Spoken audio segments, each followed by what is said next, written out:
복음의 본질을 회복하길 원하는 마음으로 디모데전서 6장 5절부터 10절까지의 말씀을 가지고 복음을 팔아버린 번영신학이라는 제목으로 하나님의 말씀을 함께 상고합니다. 디모데전서 6장 5절부터 10절까지의 말씀입니다. 마음이 부패하여지고 진리를 잃어버려 경건을 이익의 방도로 생각하는 자들의 다툼이 일어나느니라.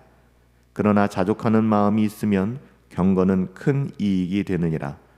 우리가 세상에 아무것도 가지고 온 것이 없음에 또한 아무것도 가지고 가지 못하리니 우리가 먹을 것과 입을 것이 있은즉 족한 줄로 알 것이니라. 부하려고 하는 자들은 시험과 올무와 여러 가지 어리석고 해로운 욕심에 떨어지나니 곧 사람으로 파멸과 멸망에 빠지게 하는 것이라. 돈을 사랑함이 일만하게 뿌리가 되나니 이것을 탐내는 자들은 미혹을 받아 믿음에서 떠나 많은 근심으로써 자기를 찔렀도다. 아멘. 많은 사람들이 하나님을 단지 자기를 도와주는 존재 또는 자기에게 복을 주는 존재 이 정도로만 인식하고 있는 것 같아요. 이 세상에서는 물질적인 풍요와 성공을 이루기 위한 수단으로 하나님을 이용하려는 시도가 끊이지 않았던 것 같습니다. 이러한 생각은 결국 복음을 왜곡하여 하나님을 우리의 목적을 달성하기 위한 도구로 전락시키게 되는 것이죠. 사도 바울은 디모데전서에서 경건을 이익의 수단으로 삼는 사람들에게 강력하게 경고하고 있습니다. 우리는 복음을 상업화하거나 다시 말하면 복음으로 돈벌이를 하는 것이죠. 나의 이익을 추구하는 거예요. 우리는 복음을 상업화하거나 세상적인 성공의 수단으로 전락시키지 않기 위하여 끊임없이 주의해야 합니다.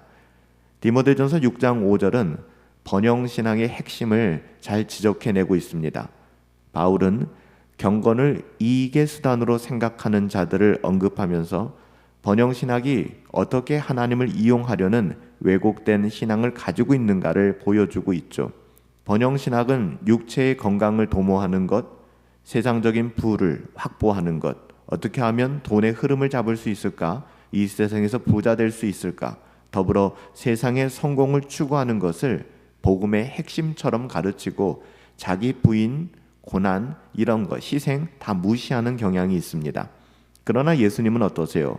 예수님은 우리가 우리 스스로를 부인하고 그런 것들을 열망할 수밖에 없는, 세상의 것을 갈망할 수밖에 없는 우리 자신을 날마다 스스로 부인하고 더불어 십자가를 지고 따라야 한다라고 마태복음 16장 24절에서 분명하게 말씀하여 주셨습니다.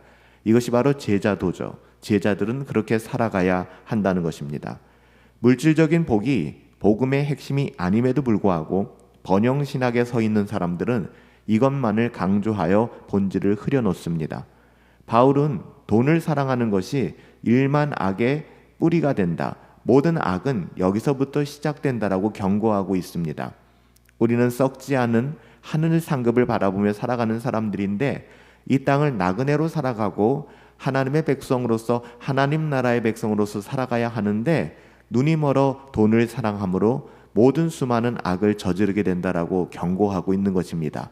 그러면 안 된다는 거예요.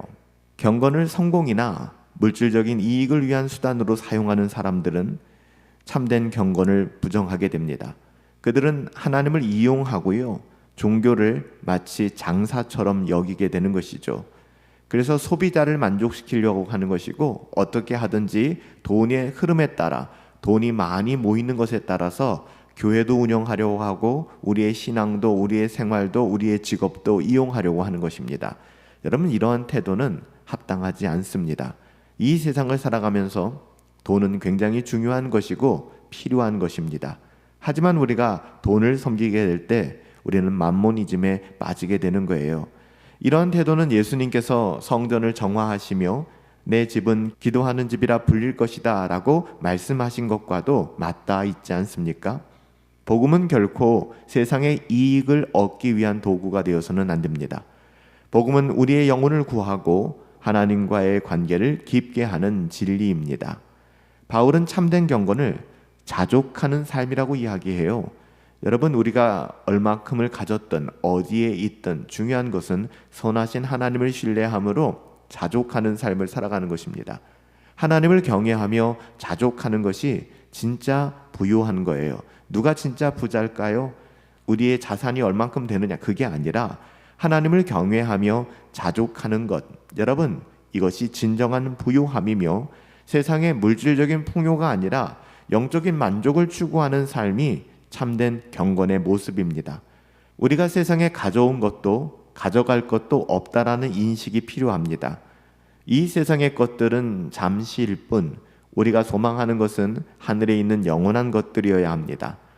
바울은 디모데전서 6장 7절에서 우리가 세상에 아무것도 가지고 온 것이 없으니 떠날 때에도 아무것도 가지고 가지 못하리라 라고 분명하게 말씀하고 있습니다. 하나님은 우리가 자족하는 삶으로 부르셨어요. 이 자족은 물질적인 풍성함이 아니라 하나님께서 주신 것으로 만족하고 그 안에서 감사하는 삶을 의미하는 것입니다. 바울은 부를 추구하는 자들이 결국 시험과 올무와 여러 가지 해로운 욕심에 빠지게 될 것이다 라고 분명하게 경고하고 있습니다. 번영신학을 추구하는 사람들은 이렇게 해로운 욕심에 매몰되고 빠질 수밖에 없는 것입니다. 그들이 추구하는 가치가 거기에 있기 때문이죠. 그래서 교회는 그래서는 안 된다는 거예요. 부자 되는 것 좋지만 부자 되기 위하여, 그것이 우리의 삶의 목적, 건강한 것 좋지만 건강하기 위한 목적을 가지고 그것이 우리의 신앙의 목적인 것처럼 살아가서는 안 된다는 것입니다. 그럼 결국에 우리는 헤어나올 수 없는 영적인 함정에 빠지게 될 거예요. 사람들은 세상의 성공을 추구하며 영적인 분별력을 잃어버리고 복음의 진정한 가치를 알지 못하게 만듭니다. 부요함을 추구하는 것은 그 자체로는 문제가 없어요. 하지만 그것이 우리의 삶의 목적이 되어서는 안 된다는 것입니다. 물질적인 것을 추구하며 영적인 것들을 등한시하는 삶은 결국에는 영적인 파산을 가지고 오게 될 것입니다. 결국 영적인 파멸을 초래할 수밖에 없다는 것이죠. 바울은 돈을 사랑하는 것이 모든 악의 뿌리라고 이야기했어요. 이는 돈이 모든 악의 뿌리가 되며 그것이 사람을 어떻게 타락시킬 수 있는지를 분명하게 경고하고 있는 것입니다. 번영신학은 사람들에게 돈과 물질적 성공을 추구하도록 유도하지만 그것은 결국 우상숭배로 이어질 수 있습니다. 하나님은 우리의 삶에서 첫 번째 자리에 있어야 하며 돈과 성공은 우리가 하나님을 사랑하는 데 방해가 되어서는 안 됩니다. 도구가 되어야죠. 복음은 탐욕을 제어하고 하나님 나라를 보게 만드는 능력이 있지만 돈은 그렇지 않아요. 우리의 욕심은 그렇지 않아요. 예수님은 마태복음 6장 24절에서 너희가 하나님과 재물을 겸하여 섬길 수 없다라고 말씀하셨잖아요. 돈이 아니라 하나님만을 사랑하고 섬기는 것이 참된 신앙의 모습이라는 것이죠. 우리는 복음을 상업화하려는 모든 유혹을 거절해야 합니다. 하나님은 우리의 욕망을 채워주시는 분이 아니라 우리를 거룩하게 하시는 분입니다. 참된 복음은 고난 중에서도 주님을 신뢰하게 하며 영원한 것을 소망하게 합니다. 우리가 살아가는 길은 넓은 길이 아닌 좁은 길이에요. 그 좁은 길은 예수 그리스도를 따라가는 길이며 참된 복음 안에서 살아가는 삶입니다. 우리는 물질적인 성공을 목표로 하지 말고 하나님과의 깊은 관계를 이루어가는 삶을 추구해야 하는 것이죠. 오직 예수 그리스도를 따르며 좁은 길로 걸어갈 수 있기를 예수님의 이름으로 축복합니다. 살아계신 아버지 하나님, 복음의 가치를 팔아버린 번영신앙에 빠져 살아가지 않게 하여 주옵소서.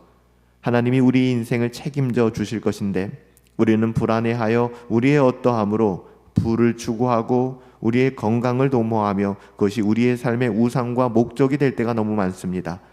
우리의 인생이 번영케 되기를 원하는 마음의 번영신앙은 결국 우리를 수많은 죄악 가운데 빠지게 하며 미혹을 받아 믿음에서 떠나 근심으로 자기를 찔리는 지경에 이르게 할 것입니다.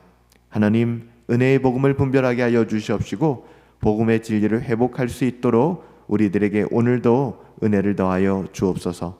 존귀하신 예수님의 이름으로 기도하옵나이다. 아멘.